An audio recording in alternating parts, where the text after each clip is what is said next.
And Russell, on occasion we speculate about whether Harry will make a return to the UK. Now that rumour has popped up again this week. What sparked it?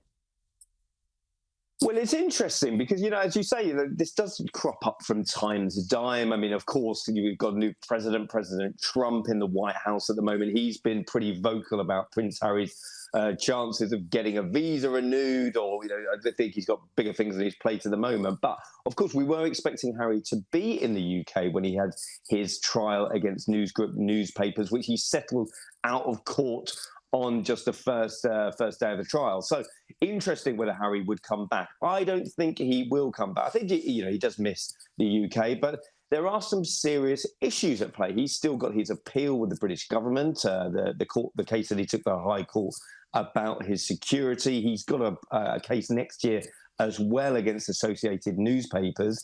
So it's pretty full on for Harry at the moment.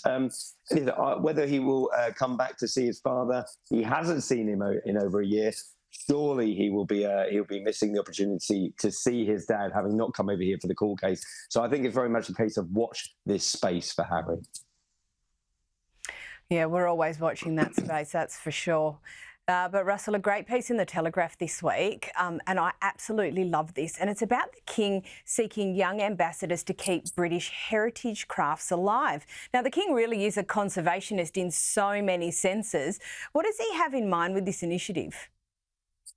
Well, you're right. I mean, he's a conservationist. He's a traditionalist as well. And through the King's Foundation, he's appealing for 35 traditional experts, if you will, people who have learned the craft of being a blacksmith, textiles, basket weaving, thatching, the real traditional elements of history that have really gone by the wayside. And I think that it's a really important work for his King's Foundation. He does a lot of work at Dumfries House in Scotland with these sort of traditional art. So if you are one of these traditionalists, you could potentially be an ambassador for the King's Foundation. You could be rubbing shoulders with people like David Beckham, who is becoming ambassador of the King's Foundation. So head towards the King's Foundation site, the Dumfries House site as well, because this is something for everybody. And good on King Charles for keeping the traditional spirit alive. It's such a good yarn. And just to finish off on a giggle, well, it's a giggle for me. I thought it was hilarious. The King has asked for a submarine to be renamed so as to not offend the French. Now, we got about 30 seconds. Is this real?